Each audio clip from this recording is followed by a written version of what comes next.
Region 1. Region 1. This is BBS. Bicol Broadcasting Systems Incorporated. DWLV. 91.9 megahertz. Your news and music stations. BBS. Basta Bareta. Sigurado.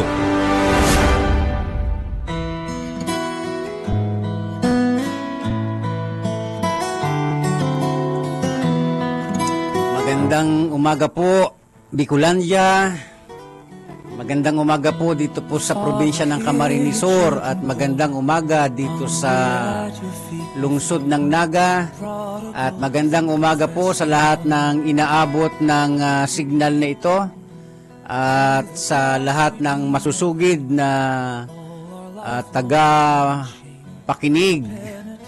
at taga-panood po dito sa biyaya sa pag-aaga. Magandang umaga po sa inyong lahat. Tayo po ngayon ay on air and online, kaya hindi na ho imposible na tayo po ay ang biyaya sa pagkaaga ay mapakinggan. Kailangan talaga ay intentional na ito ay pagpapasyahan talaga na pakinggan, dahil kapag ito naman po ay pinakinggan ay malaki po ang tulong na maidudulot nito sa ating buhay espiritual, lalo na po na ang tinatalakay po natin dito ay hindi naman mga usapin ng ating pagkakaiba-iba sa ngalan ng relihiyon o mga doktrina. Ang pinag-uusapan po natin dito ay paano tayo magkakaroon ng tama, ng tunay na kaugnayan sa Panginoong Diyos. Ano po? Kaya maganda na simulan po natin ang bawat araw, ang bawat umaga na ating binabasa ang sulat pag-ibig ng Diyos sa atin. Ano po?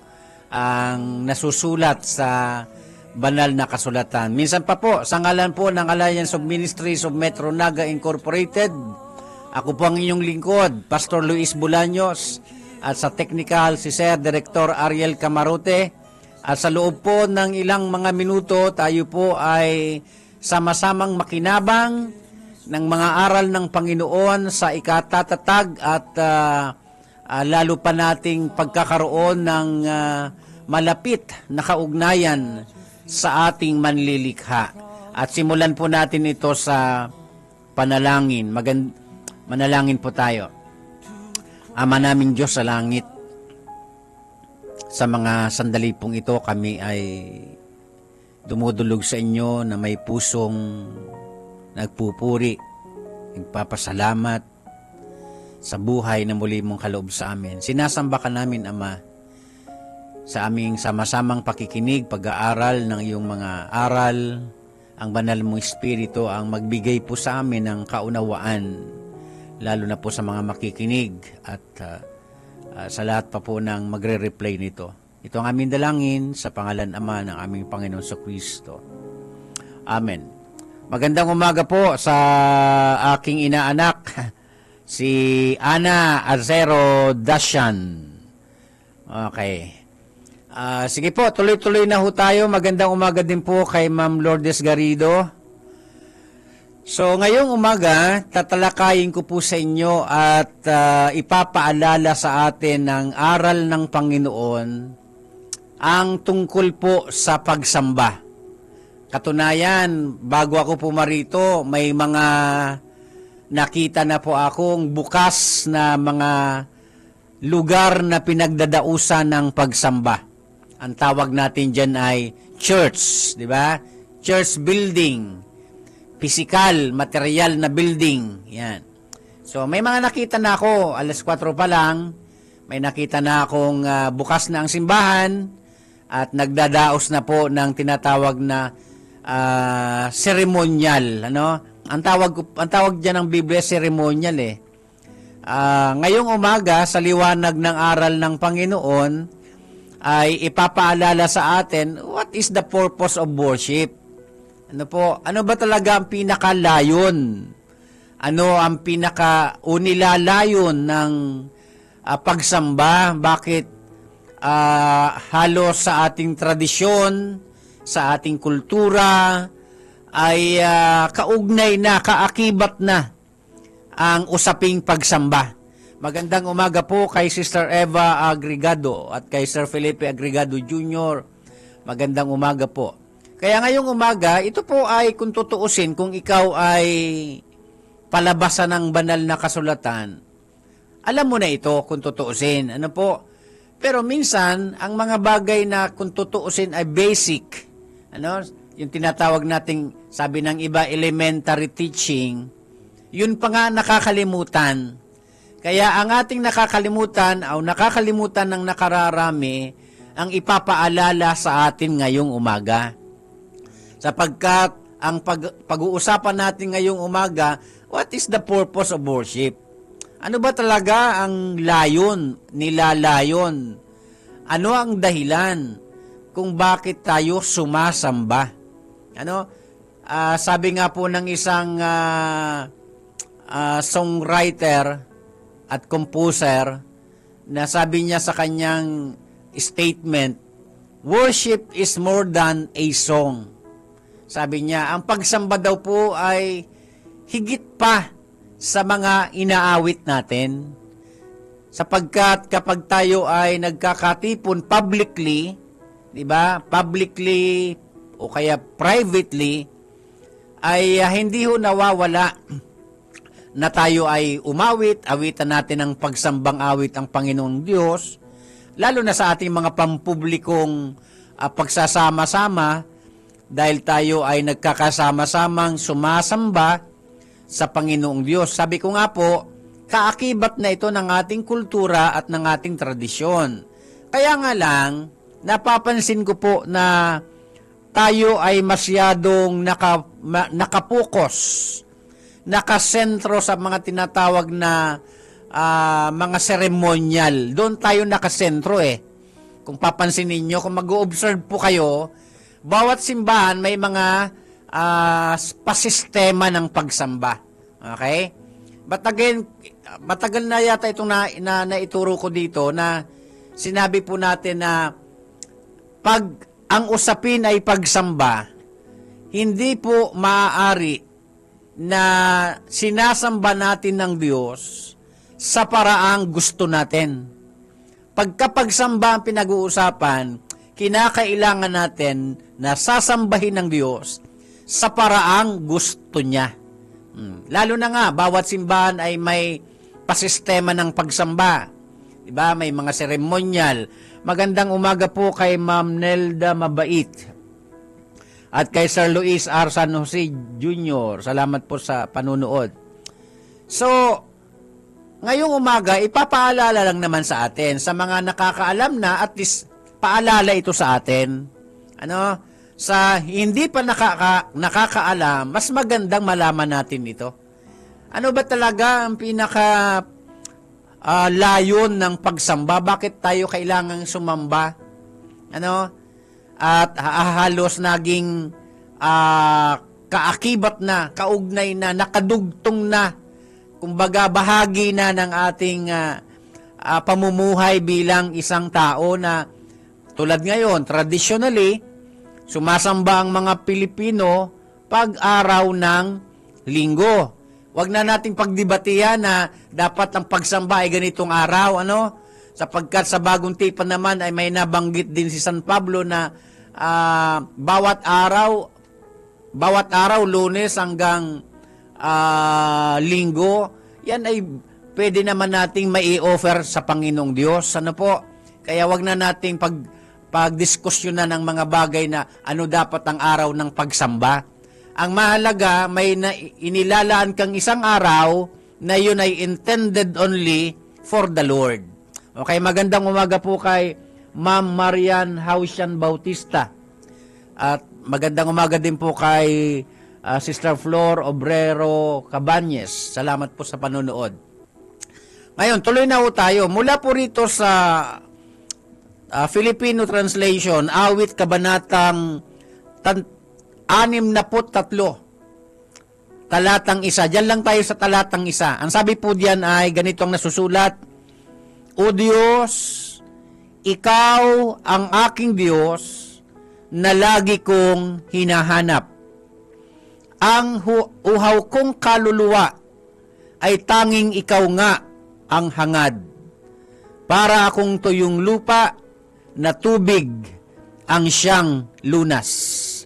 So, dito po sa kababasa natin, mahalagang maipaalala sa atin na ang pinakalayon ng pagsamba sa Diyos ay mismo ang ating pangangailangan sa Diyos. Okay po? Mahalagang maipaalala sa atin yan. Ang pagsamba hindi lamang nakasentro sa ating mga seremonyal na may mga program pa nga tayo, di ba? Dapat bago matapos ang worship service, dapat pasunod-sunod na magagawa yan, di ba? Kung ang tawag natin dyan ay program-oriented, di ba? Bakit? Sapagkat naka-focus na tayo sa ceremonial. Okay? Kaya mahalagang maipaalala ito sa atin, lalo na sa ating henerasyon, lalo na sa ating generation, na ang pagsamba talaga, unang-una sa lahat, ang pinakalayo nito ay ang ating paghahanap sa Diyos. Yung pagkilala na mayroong isang makapangyarihan sa lahat. Uulitin ko, wala nang ibang makapangyarihan sa lahat, tanging ang Diyos lamang. Okay? Ang Diyos na totoo, ang Diyos na buhay sa langit. Okay? Siya lang ang makapangyarihan sa lahat. Kaya sa mga magulang, ituturo dapat sa mga bata, wag pong paniwalain ng mga bata diyan sa mga napapanood na mga cartoon character, mga superhero na para bagang nagiging substitute sila sa Diyos. Parang ganoon. Kasi mababasa mo na, ako ang makapangyarihan sa lahat, di ba? May mga ganoon. Pero sa totoo lang, dapat ibalik natin ang mga bata sa tamang pag-unawa na walang ibang makapangyarihan sa lahat, tanging ang ating manlilikha, ang ating creator, ang Diyos na buhay sa langit. Kaya unang-una na dapat maipaalala sa atin, kaya tayo sumasamba. Kasi talagang kailangan natin ng Diyos sa buhay natin. Para bagang oxygen, bakit? Parang hangin, mabubuhay ka ba kung walang hangin? Di ba? Ganon din naman ng Diyos. Hindi natin kayang mabuhay kung wala ang Diyos. Kaya nga lang, sa kayabangan ng tao, minsan, para bagang nagmamalaki ng tao na kayang mabuhay na wala ang Diyos. Even King David nagsabi, na sabi niya para siyang tuyong lupa na tubig lang ang lunas. At wala pong ibang tinutukoy ang Diyos. Kaya mahalagang maintindihan natin ito, ang pinakaunang layon ng pagsamba ay ang pagkilala natin at ang lalim at napangangailangan natin sa Diyos. Okay, hindi tayo pumupunta sa mga church building para lamang humingi ng kung ano-ano, sapagkat ang pinakaunang layo nito may pagpapala man sa wala. Mismo yung buhay na binibigay ng Diyos, yun ay napakahalagang maintindihan natin na iyan ay galing sa Panginoon at nangangailangan din ito ng pagsamba. Okay? So yan po ang una, yung pangangailangan natin sa Panginoon. Yan ang pinakaunang layon. Pangalawa, worship is about giving glory to God. Again, giving glory to God. Okay? Ang pangalawang layo ng pagsamba ay magbigay tayo ng pagluwalhati, ng karangalan, ng papuri sa Panginoon. Hindi po ang sarili ang nabibigyan ng glory, yung tinatawag na glory to me. Okay? Kaya tiyakin natin na sa bawat dinadausan natin ng pagsamba, sa lahat po ng tumatayo sa unahan, may mga ginagampanang mga gawain, bahagi nga po ng tinatawag na ceremonial, di ba? Tiyakin ho natin na at pakaingatan natin na ang papuring ukol para sa Panginoon ay wag nating maaagaw. Okay, katulad ko, mamaya-maya, ang simula ng aming gawaing pagsamba ay 8:30. O, ako bilang isang church pastor, kasama nila akong sumasamba. Pag sinabi ng worship leader na lumuhod, lumuluhod ako. O, hindi pinag-uusapan dyan na pastor ako. Dapat nga, mas akong dapat maunang lumuhod kasi akong pastor. O, di ba? Ako dapat ang pamarisan ng tamang pagsamba sa Diyos. Kaya hindi tamang ugali na pag nasa loob ng simbahan, nagchichismisan. Hindi tamang ugali yan. Okay? Hindi tamang ugali na nasa loob mismo ng simbahan, nagsi-cellphone. Okay? Yan ang pinakamahigpit kong pinagbabawal sa simbahang aking pinamumunuan. Pag tungtong ko pa lang ng simbahan, pag alam ko nang magsisimula ng pagsamba o gawain para sa Panginoon, ino-off ko po ang cellphone ko. O kaya, mahalagang maintindihan natin na worship is about giving glory to God. Huwag tayong, ang ginagawa nating pagsamba ay hindi isang palabas. Mahalagang maipaalala sa atin mga minamahal kong mga tagapakinig na ang pagsamba ay hindi tungkol sa atin. Ito'y tungkol sa ating manlilikha. Tayo bilang nilikha, kailangan nating sambahin ang lumikha, hindi rin ang mga nilikha. Kaya kung naalala ho ninyo, tinalakay ko po rito yung tinatawag na ignorant form of worship. Kaya ang pagsamba, nauukol ito sa manlilikha, hindi sa mga katulad nating nilikha. Kamang mga na masasabi na tayo na nilikha, lilikha rin tayo ng isang bagay, isang object, at tapos sasambahin mo yung ginawa mong object. Kamangmangan po yan. Kaya nga lagi kong sinasabi na ang pagsamba ay, pag pagsamba ang pinag-uusapan, sinasamba natin ang Diyos hindi sa paraang gusto natin, kundi sa paraang gusto ng Diyos. Alam nyo, malawak ito eh. Kung i-quote ko pa ang Old Testament, para lamang ipaalala sa atin gaano kaseryoso ang pagsamba ba. Kaya nga lang sa ating modernong panahon, nakakalungkot na ang pagsamba ng mga Pilipino ay nakasentro na lamang sa seremonyal. Sa seremonyal. Magandang umaga po kay Ma'am Claire Dacuya Ricafort at kay Pastora Sentia Nicolas. Salamat po sa panunood. So, yan ang pangalawa. Worship is about giving glory to God. Make sure, siguraduhin natin na sa ating pagtitipon-tipon publicly, ang Diyos talaga ang ating naitataas. Ang Diyos lamang ang bida. Siya lamang ang dapat na magalang, hindi kung sino paman. Sapagkat ang pagsamba ay para sa Kanya, hindi para sa tao. Yan ang nakakalimutan ng marami. Nakapokus na sa seremonyal. Para bagang nagpe-perform na lang, di ba? Parang entertainment na lang.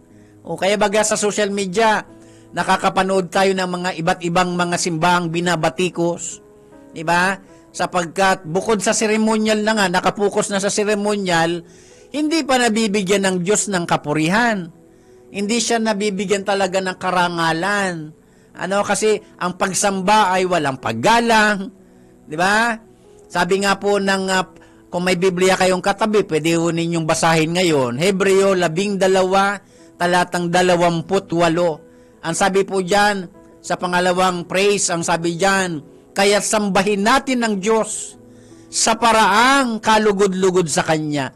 May paggalang at pagkatakot. Ang tanong, nangyayari ba yan sa mga simbahan? Minsan hindi na po. Kaya sa mga simbahan na talagang nagbibigay glory sa Panginoon, ipagpatuloy natin ang ganyang sistema ng pagsamba. Hindi yung masyadong program-oriented at bukod pa roon, hindi na nagiging bida ang Panginoon. Siya po talagang pinakabida. Siya ang pinaka-sentro ng ating pagtitipon. Na tayo ay sama-samang mapalapit sa ating manlilikha sapagkat, sabi ko nga po kanina, yan ang pinakaunang layo ng pagsamba. Na tayo ay napapalapit lalo sa Panginoon sa pagkaunawang kailangan natin ang Diyos sa ating buhay. Kaya mga sumasamba talaga sa Panginoon na totoo, talagang may malalim na pagkaunawa na talagang ang Diyos lang na buhay sa langit ang dapat sasambahin. Sapagkat siya lang ang makapangyarihan sa lahat. Kaya wag to tayong magpapadaya, lalo sa mga magulang. Ituro sana sa mga bata na bata pa sila, magkaroon na sila ng malalim na reverence, ng respeto, paggalang sa manlilika. Alam nyo, sa loob ng simbahan, lagi ko itong sinasabi rin sa simbahang aking pinamumunuan, na pag oras ng pagsamba, pag talagang sinabi ng tagapanguna sa pagsamba na lumuhod, kahit mga bata. Kaya nga, nasa magulang yan na bago pa pumunta sa simbahan ang mga bata, na paliwanagan na, anak, pagdating sa church building, pag sinabi ng tagapanguna na tayo ay sumamba sa Diyos sa pamamagitan ng pagluhod, anak, lumuhod ka rin. Dapat ganun ang nakikita ko iba na Diba? Hindi na talaga nabibigyan ng glory ang Panginoon. But again, nasa magulang po yan. Okay? Nasa magulang yan. Kailangan turuan ng mga bata. Bata pa sila. Mayroon na silang mataas na pagkilala sa ating manlilika. Kaya mahalagang maintindihan natin yan. Worship is when we give our deepest affection. Ang pagsamba po yun ay kapag naibibigay natin ang pinakamalalim nating talagang pagkilala sa Panginoon na kailangan natin siya sa buhay natin at kumikilala tayo na isa siyang personang nakatataas sa lahat. Okay? Kaya mahalagang maipaalala ito sa atin. Ang totoong pagsamba ay kapag naipapadama natin ang ating pag-ibig sa Diyos. Okay? Kaya nga lagi kong sinasabi kahit po sa simbahang pinamumunuan ko na sa oras ng pagsamba, wag po tayo naghihingi ng kung ano-ano. Sa oras ng pagsamba, yan ay nakasentro sa attributes of God. Ang tanging lumalabas sa ating bibig ay mga pananalitang nagtataas sa Panginoon. Hindi ko sinasabing kailangan nating itaas ang Panginoon, sapagkat dati na siyang nasa taas, diba?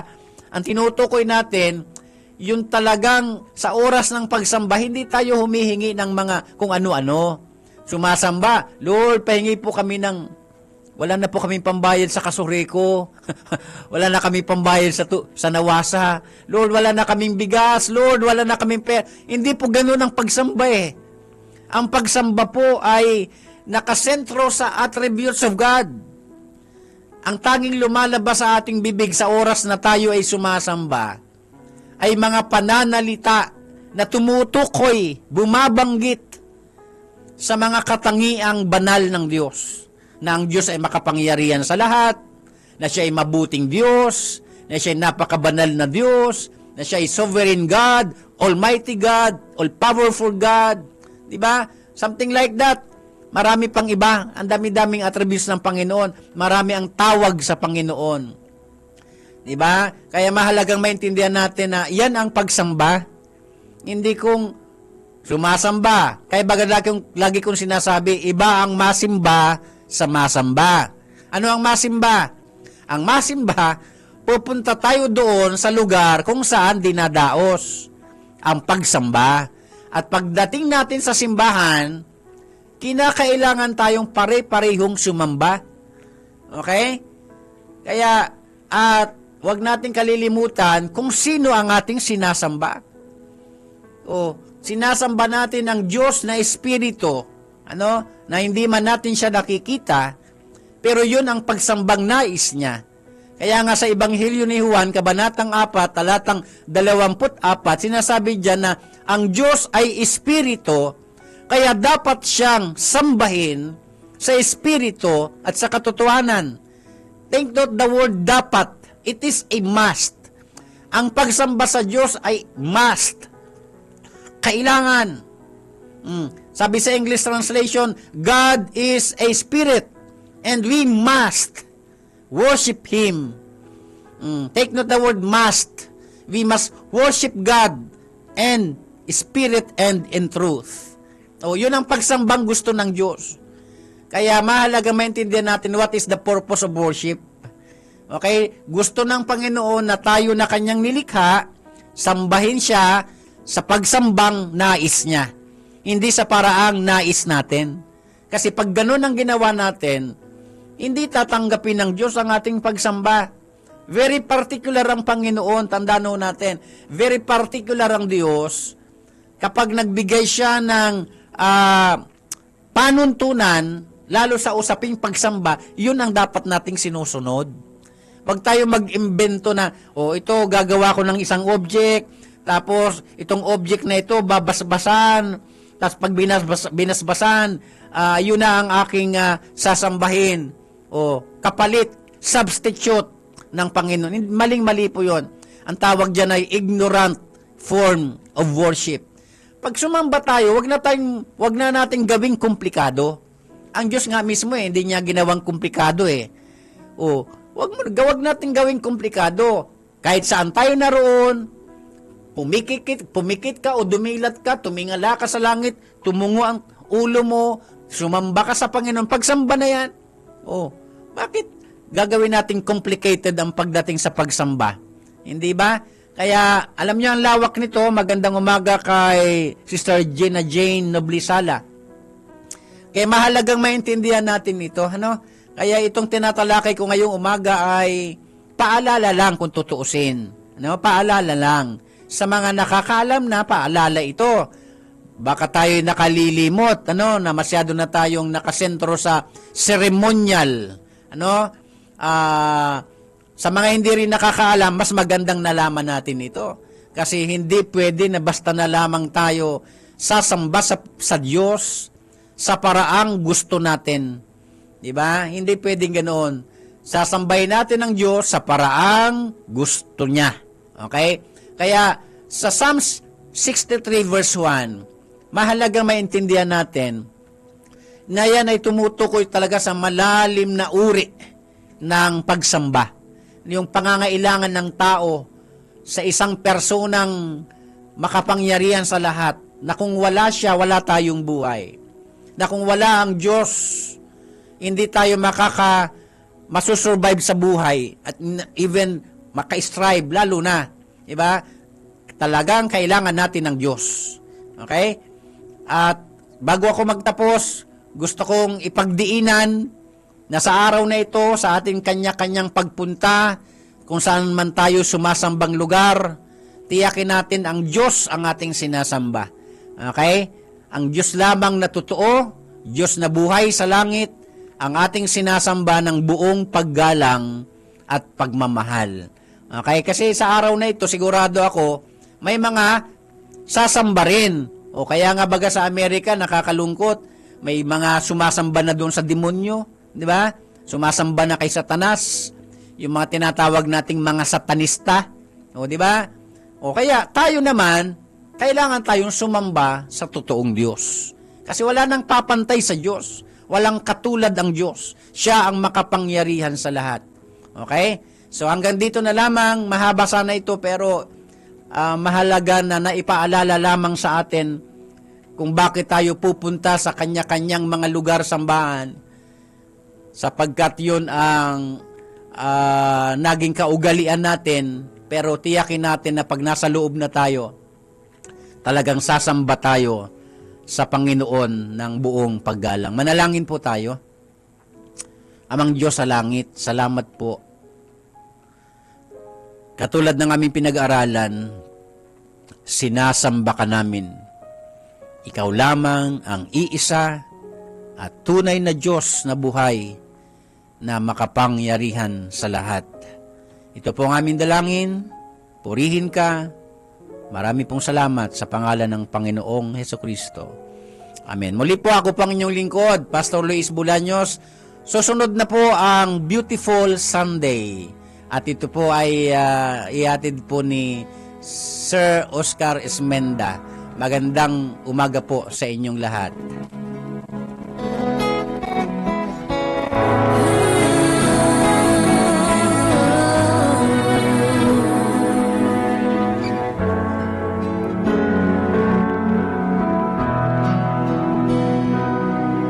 Handog sa'yo, papuri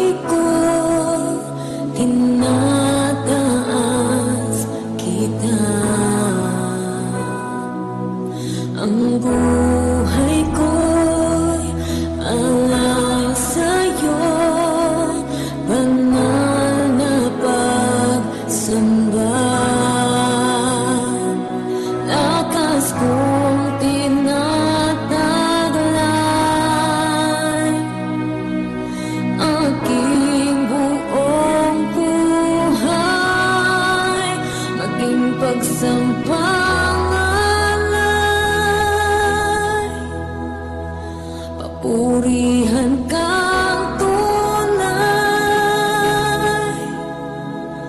aking katanggap-tanggap, kalugod-lugod, aking buong buhay. Inisin mo ang puso ko, manahan ka, O Diyos. Sa banal na Espiritu, ako'y maging puspos. Pagtaas ng aking kamay,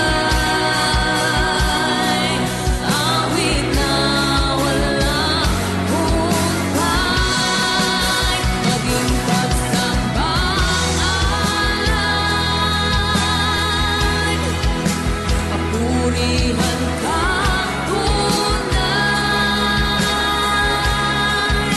aking katanggap-tanggap, kalugod-lugod, aking buong buhay, maging pagsambangalay, papurihan kang tunay, maging katanggap-tanggap, kalugod-lugod, aking buong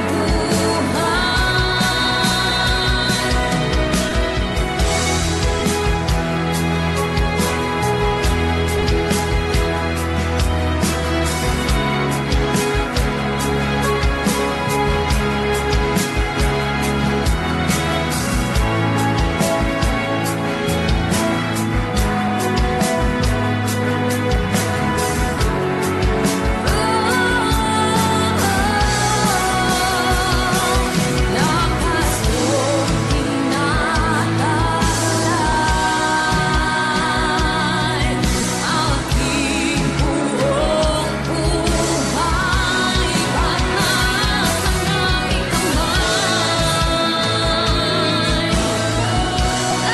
awit ko sa'yo.